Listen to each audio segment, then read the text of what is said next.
Welcome to this episode of Talking Trim. I'm Jonathon Skinner, and today we are looking at the seat frames and seat covers for the Triumph TR6.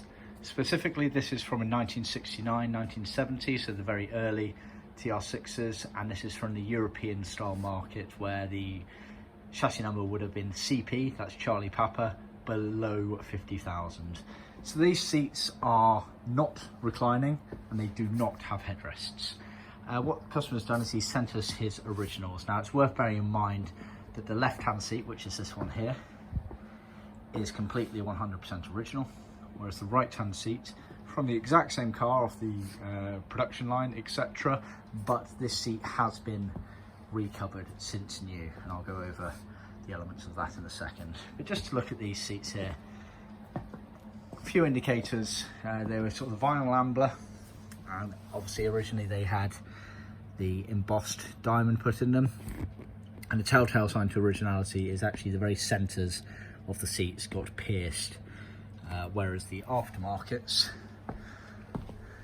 you had the diamond pattern and it had the dimple for the very middle of it, but it hasn't actually been physically pierced. One of the main reasons for that is the process for high frequency welding them tends to short the machine out if you actually get them to pierce as well. We had the same problem back in the 80s when my father first started using the tool, so he had to get the tool shortened to stop it from shorting out. And in fact, my father remembers a conversation he had with Wardle Storage at the time, who used to make the vinyl elements, ambler elements for Triumph on the original production line, said they had the exact same problem. The machine used to short out so much. Obviously they had contracts in place, so they had to continue doing it. That's an obvious indicator. Another thing to keep in mind is the pipings. Now, Triumph originally used a plastic piping, which obviously plastic sort of dyes and colours a lot easier than a leather cloth material. What they tended to do was use plastic on the outside, and then they tended to use a leather cloth on the inside.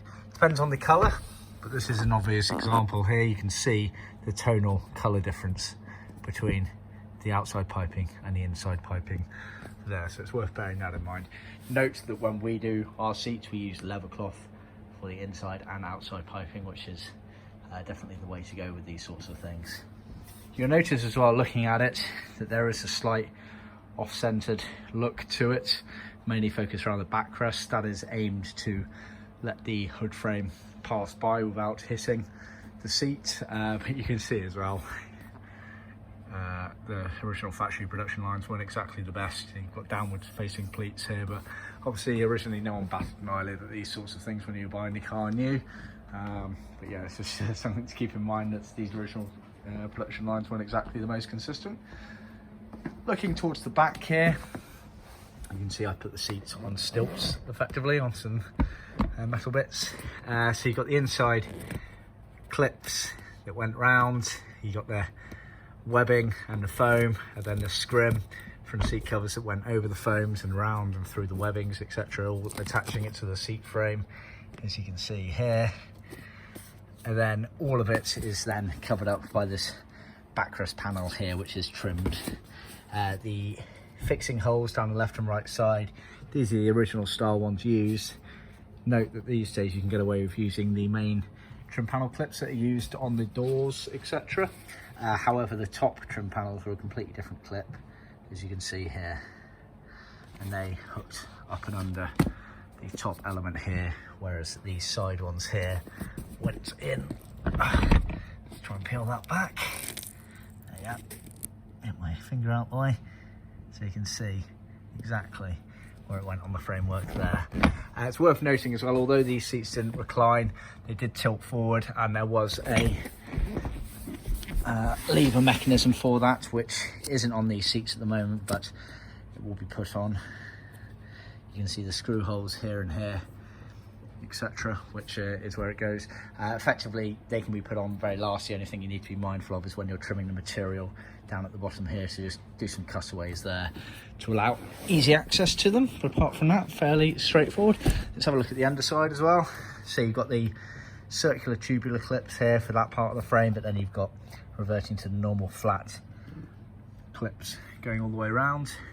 You can see how the piping's been tucked under there, and in fact you can see here, so like I say, plastic piping, completely hollow there.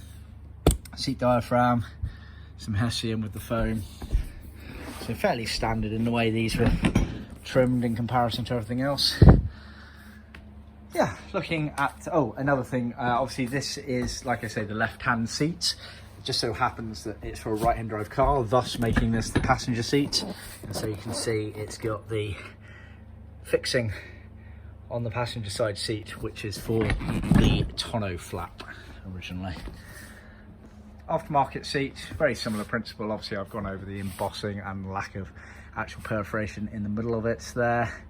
Everything's fairly straightforward and easy on these bits and bobs. It's all been done fairly consistently.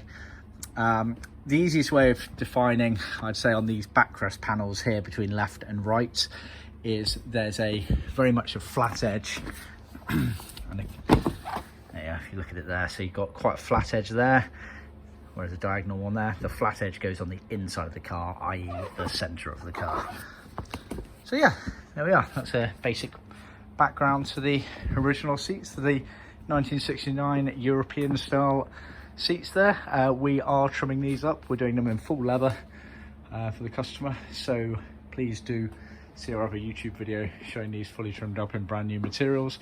Please remember to click like and subscribe, and of course share with any other classic car enthusiasts. Thanks for tuning in. See you next time.